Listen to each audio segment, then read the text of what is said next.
날이 많이 춥습니다.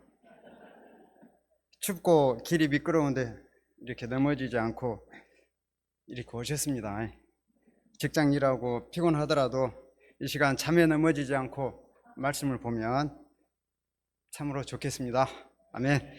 네가 여호와의 목소리를 순종하지 아니하고 그의 진노를 아말렉에게 쏟지 아니하였으므로 여호와께서 오늘 이 일을 내게 행하셨고, 하나님 아버지, 오늘 저희들 이렇게 피곤하고 그러한 가운데서도 주님께 예배 드리고자 이렇게 나오게 해주셔서 감사합니다. 저희들에게 한마디 말씀의 은혜를 덧입혀 주시옵기를 기도합니다. 또한 저를 불쌍히 여겨주시고 저희 모든 허물들 불쌍히 여기시고, 다만 주님의 말씀만이 드러날 수 있도록 은혜를 베풀어 주시옵기를 기도합니다. 이 시간 감사하고 예수 그리스도 이름으로 기도합니다. 아멘.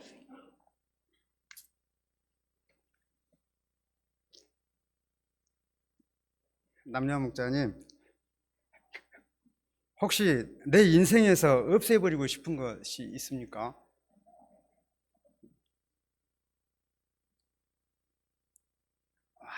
웃고만 계십니다. 나쁜 습관, 안 좋은 생각, 목자님들은 이런 것들이겠죠. 그런데 저는 내 인생에서 없애버리고 싶은 사람이 있었습니다. 좀 섬뜩합니다. 처음부터 저는 있었습니다. 내 인생에서 없애버리고 싶은 사람. 제가 학교 초임지에 있을 때였습니다. 나를 몹시도 갈구던 사람이었습니다. 저는 저를 힘들게 하니 협조도 적극적으로 하지 않았습니다. 또 옆에 동료들도 같이 해서는 안 된다고 했습니다. 하루는 일과를 마치고 집에 있는데 그 사람이 한밤중에 저에게 전화를 했습니다. 한 10시나 됐는지 모르겠습니다. 제가 축산교사였으니까 돼지 그때 담당했어요. 돼지 새끼 한 마리가 죽었으니 교장한테 지금 보고 와라고 하였습니다. 죽은 것이 아니라 아마 자기가 잡아먹은 것인지 아닌지 모르겠습니다. 죽은 소식을 한밤중에 말하라니 참으로 어이가 없었습니다. 저는 그 사람을 도저히 이길 수 없었습니다. 저는 신규고 뭐 아무것도 모르잖아요. 하라면 하라는 대로 하고 이제 배우는 단계니까. 이 사람은 나에게뿐만 아니라 다른 사람에게도 해서는 안 될 짓들을 많이 했습니다. 학생과 얼토당토하는 계약을 맺기도 하고 여학생들 앞에서 추태를 부리기도 했습니다. 이런 사람이 어떻게 되겠습니까? 그대로 됩니다. 생각하시면 마침내 이 사람은 자신이 저지른 명백한 증거로 빠져나갈 수 없었습니다. 자신의 후배에게 걸려서 용서받지 못했습니다.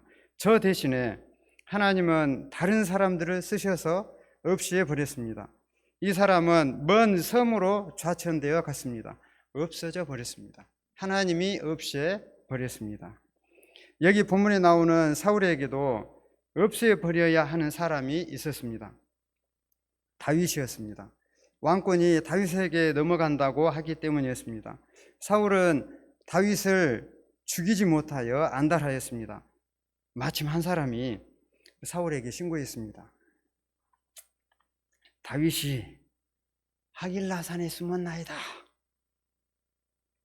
사울은 다윗 한 사람을 잡으려고 3,000명이나 되는 연대 병력을 데리고 다윗이 있는 곳에 찾아가 진을 쳤습니다. 다윗이 자기 생명과 관련된 것을 눈치채지 못할 리가 없습니다. 사울이 머무는 군 진영은 사울을 한가운데 놓고 군사령관 아브넬이 그 옆에 있고 나머지 군사들은 그들을 뺑 둘러서 진을 쳤습니다. 3,000명이나 되는 군사들이 자기를 잡으러 온다. 매우 겁나는 일입니다. 10사람이 와서 한다기도 겁나는 일이죠. 감히 그곳에 얼씬도 할 수 없습니다. 사울과 병사들이 혈기등등하여 잡으려고 했기 때문입니다. 그런데 여기서 다윗은 무슨 일을 감행합니까? 다윗은 한 장수 아비새와 함께 그 사람들에게 나갑니다. 참 겁도 없는 사람들입니다. 심장을 2개씩 가진 사람들인지도 모르겠습니다. 이 두 사람이 사울 진영에 딱 가보았는데 너무 잠잠했습니다. 사울이 있는 곳까지, 그 한가운데 있는 곳까지 가게 되었습니다. 사울은 진영 가운데 누워 자고 창은 딱 머리 곁 옆에 딱 박혀 있었습니다. 아브넬과 병사들은 그 사울 옆에서 잠을 자고 있었습니다. 와! 찬스입니다. 자기의 원수가 그렇게 자기 앞에서 고요하게 잠을 자고 있어요. 와! 자기를 그렇게 힘들게 한 사울을 단칼에 죽일 조로의 기회입니다. 다윗의 장수 아비새가 말했습니다. 하나님이 오늘 당신의 원수를 당신의 손에 넘기셨나이다. 깊이 자고 있는 원수를 두 번 찌를 것도 없이 창으로 단번에 땅에 꽂으면 끝장납니다. 창 한 번 찌르는 것으로 모든 고생이 끝나게 됩니다. 이때 아무도 보거나 눈치채지 못하고 깨어있는 사람도 없었습니다. 여호와께서 그들을 깊이 잠들게 하셨기 때문입니다. 이것만 보더라도 이것은 다윗에게 하나님이 주신 죽여라 고 하는 하나님이 주신 사인일 수도 있습니다. 다윗은 이 사인을 하나님이 주신 기회로 생각하고 그를 죽일 수 있었습니다. 다윗은 이것을 어떻게 받아들였습니까? 죽이지 말라. 누구든지 손을 들어 여호와의 기름 부음 받은 자를 치면 죄가 없겠느냐? 가만히 생각해 보면 다윗도 기름 부음 받은 자입니다. 똑같은 신분인데 그렇게 하면 안 된가요? 그러나 다윗은 하나님의 기름 부음 받은 자를 치지 않았습니다. 죄가 없는 것이냐? 라면서 치지 않았습니다. 어떻게 했습니까? 여호와께서 살아계심을 두고 맹세하노니 여호와께서 그를 치시리니, 혹은 죽을 날이 이르거나 또는 전장에 나가서 망하리라. 다윗은 하나님께 맡겼습니다. 여호와께서 그를 치실 것이라고 했습니다. 죽을 날이 오거나 아니면 전장에 나가서 망할 것이라고 했습니다. 그 말씀 그대로 여호와께서 그를 치셨습니다. 31장에 보면 그가 죽는 장면이 자세히 묘사되어 있습니다. 블레셋과의 전쟁에서 아들들이 먼저 죽었습니다. 어쩌면 이런 일이 있습니까? 아들들이 먼저 죽다니요. 인간적인 면으로 볼 때 참으로 가슴 아픈 일입니다. 사울은 활 쏘는 자에게 활을 맞아서 중상을 입었습니다. 이에 사울은 중상을 입었기 때문에 전장이고, 이에 사울은 자기가 살아난 날이라 생각을 못했던 거 봅니다. 사울은 자기의 칼을 쫙 뽑아가지고 그 칼 위에 엎드려져 죽었습니다. 하나님이 원수를 없이해 주셨습니다. 하나님 앞에서 원수를 자기가 갚으려 할 필요가 없습니다. 내가 없애려고 할 필요가 없습니다. 하나님께서 갚아주시기 때문입니다. 여호와께서 치십니다. 하나님은 아브라함에게 말씀하셨습니다. 너를 축복하는 자에게는 내가 복을 내리고 너를 저주하는 자에게는 내가 저주하리라. 바울도 말했습니다. 내 사랑하는 자들아, 너희가 친히 원수를 갚지 말고 하나님의 진노하심에 맡기라. 기록되었으되 원수 갚는 것이 내게 있으니 내가 갚으리라고 주께서 말씀하시니라. 원수를 내가 갚으려고 할 필요가 없습니다. 하나님이 갚아 주십니다. 대신 우리가 해야 할 것이 있습니다. 네 원수가 줄이거든 먹이고 목마르거든 마시게 하라. 그리함으로 네가 숯불을 그 머리에 쌓아 놓으리라. 악에게 지지 말고 선으로 악을 이기라. 우리가 선으로 악을 이기기를 기도합니다. 다시 본문으로 돌아가겠습니다. 27장입니다. 다윗은 사울을 이번에 또 살려준 후에, 그 전에 한번 살려줬죠. 딱 대변 보다가 딱 옷자락만 자른 거. 다윗은 사울을 이번에 또 살려준 후에 곰곰이 생각합니다. 자기가 언젠가는 이렇게 혈안이 되어서 잡고 있는데 자기가 언젠가는 사울의 손에 붙잡힐 것이다 라며 상황 판단은 잘했습니다. 내가 후일에는 사울의 손에 붙잡히리니 블레셋 사람들의 땅으로 피하여 들어가는 것이 좋으리로다. 사울이 이스라엘 온 영토 내에서 다시 나를 찾다가 단념하리니 내가 그의 손에서 벗어나리라. 다윗은 그동안 문제가 생길 때마다 여호와께 기도하며 여호와의 뜻과 방향에 순종했습니다. 지금까지 사울의 손에서 벗어날 수 있었던 것, 그것은 하나님께서 그를 보호해 주셨기 때문입니다. 그런데 오늘은 그런 여호와를 잊고 자기 생각을 앞세웁니다. 왜 그럴까요? 너무 힘들었기 때문입니다. 쫓아다니고 막 그러니까 너무 힘들었어요. 다윗은 사울을 2번이나 죽일 기회가 있었지만 죽이지 않았습니다. 이렇게 하면 상황이 바뀔 것으로 기대했어요. 하지만 변화가 없었습니다. 사울이 언제 어떻게 자기를 공격할지 알 수 없었습니다. 그는 계속해서 긴장하면서 노이로제 걸리면서 살아야 했습니다. 이럴 때 내 목숨 어떻게 되려나, 내가 어떻게 살거나 어떻게 먹고 살거나 미래가 두렵습니다. 내 인생 어떻게 될까? 이런 불확실한 사명의 땅을 떠나서 그만 쉬고 싶습니다. 너무 지쳐버렸습니다. 너무 지친 나머지 자기 생각을 내세웠습니다. 다윗의 마음에 생각했습니다. 사명의 땅 이스라엘을 떠나자. 다윗은 편안한 쉼을 기대하며 가드로 들어갑니다. 오미 깜짝이야! 가드로 들어갔어요. 가드가 어떤 곳입니까? 다윗이 골리앗을 죽였던 곳입니다. 가드 사람들에게 다윗은 없애버려야 할 그 첫 번째 인간이었습니다.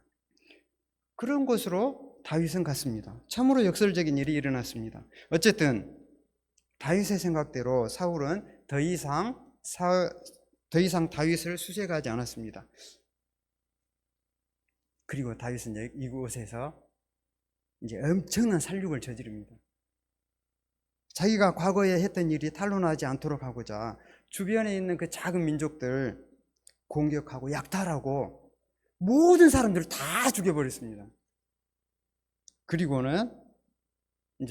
이제 가드 왕에게는 이렇게 이야기했어요. 유다의 남쪽 지역을 털었어요. 거짓말했습니다. 닭 잡아먹고 오리발을 내밀었습니다. 다윗은 이렇게 살았습니다.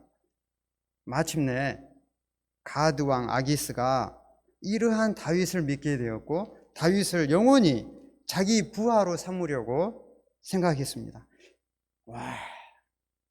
다윗은 잘 나가고 있었습니다. 그런데 잘 나가는 이곳에서 무슨 일이 터져버립니까? 28장 말씀입니다. 그때 블레셋군이 이스라엘과 싸우려고 군대를 모집했습니다. 이에 아기스 왕은 출전하면서 다윗을 경호대장으로 삼으려고 했습니다. 다윗은 선택의 여지가 없죠. 그가 출전하여 이스라엘과 싸운다면 어떻게 됩니까? 다윗은 사울을 피하려고 이곳으로 왔는데 이제 하나님의 백성과 싸워야 합니다. 만약 싸움을 거절하면 그는 아기스를 배신하는 행위가 되어서 그 땅에서 살아남지 못합니다. 그는 싸울 수도 없고 안 싸울 수도 없는 기로에 섰습니다. 그는 옴짝달싹할 수 없는 수렁에 빠져버렸습니다. 이런 다윗을 통해서 우리가 무엇을 배울 수 있습니까? 아무리 미래가 두려울지라도 자기 생각을 앞세워서는 안 된다는 것입니다. 또 블레셋 사람들의 손으로 피하여 들어갈 것이 아니라 이 세상을 창조하시고 나의 생사화복을 주장하시는 하나님께로 피해야 합니다. 하나님께서 책임져 주십니다.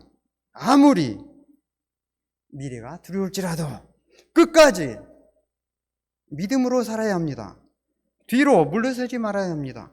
뒤로 물러서면 하나님이 기뻐하지 않으십니다. 우리는 뒤로 물러나 멸망할 사람들이 아니라 믿음을 가져 생명을 얻을 사람들입니다. 우리가 위기의 때에 나의 모든 것을 아시고 나를 책임져 주시는 하나님께 비하고 끝까지 믿음으로 살기를 기도합니다. 아멘. 그러면 다윗이 이렇게 헤매고 있을 때 다윗을 죽이려고 했던 사울, 무엇을 하고 있었습니까?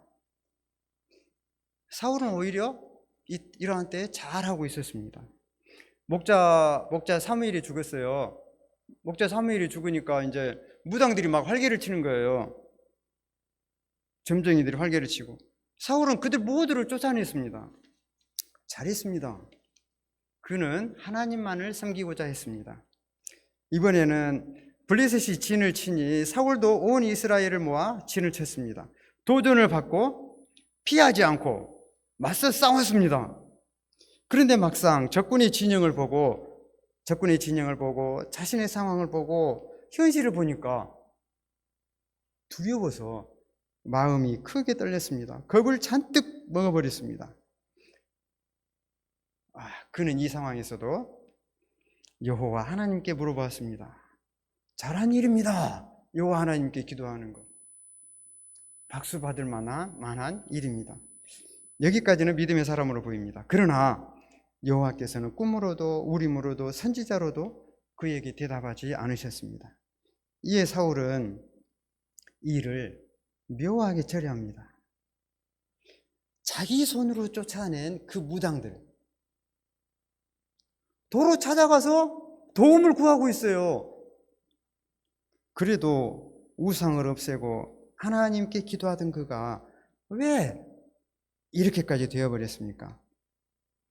여호와께서 사울을 떠나 원수가 되셨기 때문입니다. 여호와께서는 이미 그에게 나라를 사울의 손에서 떼어 다윗에게 주겠다고 말씀하셨습니다.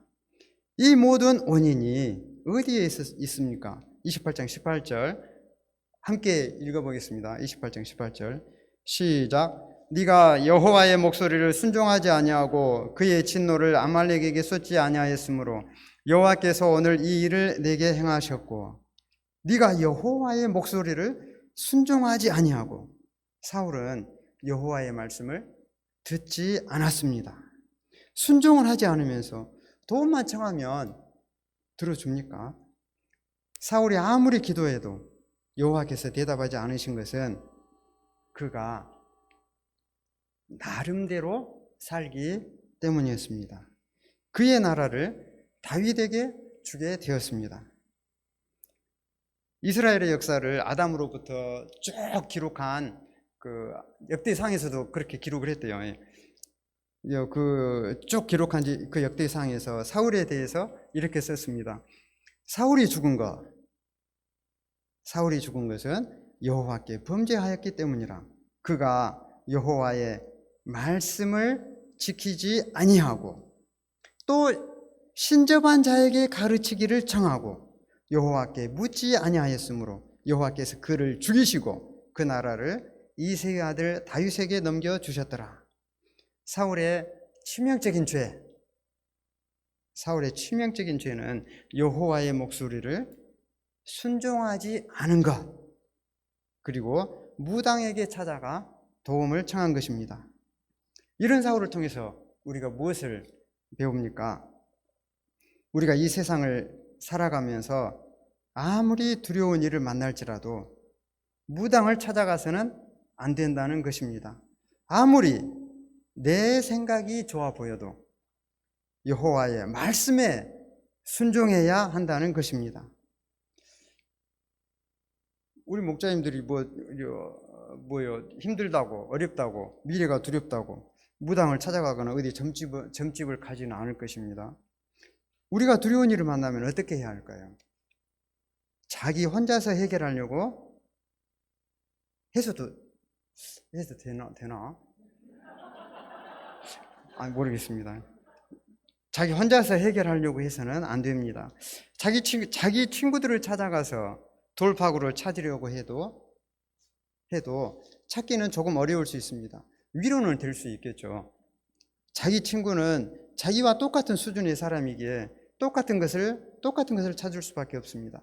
더 나은 것을 찾기는 좀 어렵습니다. 이러한 때는 선배 목자님을 찾아가 컨설팅을 받으면 좋을 것 같습니다. 영적이고 말씀으로 해결점을 찾을 수 있습니다. 우리가 세상을 살면서 두려운 일이 정말로 많이 생겨요. 자, 건강 문제. 저도 전립선 암 어쩌고 저쩌고 해갖고 좀 그랬죠. 건강 문제. 먹고 사는 문제. 힘들죠. 자녀들 문제. 골치 아프죠. 겁나요. 건강이 안 좋은데 병원에 안 가고 돌팔이게 가보세요. 가가브라 목자님만 가야지. 잘못했습니다. 그러니까 거기 돌팔이게 가보세요. 그러면 돈 날리고 몸은 더 나빠집니다. 무당을 찾아서는 안 됩니다. 이것은 자기 인생 망치는 것입니다. 하나님의 말씀에 사울이 죽은 것은 여호와의 말씀을 지키지 아니하고 신접한 자에게 가르치기를 청해서 죽은 것이라고 했습니다. 우리는 여러 문제 앞에서 엉뚱한 곳을 찾아가서는 안 됩니다. 우리가 아무리 두려울지라도 여호와의 말씀을 들어야 합니다. 이것이 살 길입니다. 비록 당장 응답이 없을지라도 끝까지 듣기를 기도합니다. 아멘. 저도 심히 두려운 때가 있었습니다. 대학교 3학년 때였습니다. 무엇을 해도 손에 잡히지 않고 두려움이 밀려왔습니다. 세상에 대한 자신감이 사라졌습니다. 학과 친구들은 다 미래를 위해 군대 가고 UBF에서도 인정을 받지 못하니 내 인생은 망하는 것 같았습니다. 두려웠습니다. 지금 생각해 보니까 그때 공황장애 같은 그런 것 같은 것이었습니다. 그래서 내 마음대로 군대로 피해버렸습니다. 하나님께 피해 하나님의 말씀을 보고 순종했으면 됐을 건데 그러지 못했습니다. 그래도 직장생활 초기 때 그렇게 힘들게 한 사람이 있었어도 교회에 붙어있어 예배드리고 은혜받고 축구하고 말씀대로 살고자 할 때 하나님이 원수를 없이해 주셨습니다. 감사합니다. 우리가 이 세상을 살아가다 보면 두렵지 않을 수가 없습니다. 여러 문제에 부닥칠 수밖에 없습니다. 이런 문제들을 가지고 무당을 찾아서는 안 됩니다. 여호와의 목소리를 듣고 순종할 수 있기를 기도합니다. 하나님을 구하고 찾고 두드리면 아무리 두려운 일이라 할지라도 주님께서 두드려 깨십니다. 자기 생각을 앞세워 자기 생각대로 하기보다 하나님의 말씀에 순종하여 나라를 얻는 우리가 되기를 기도합니다. 아멘. 기도하겠습니다.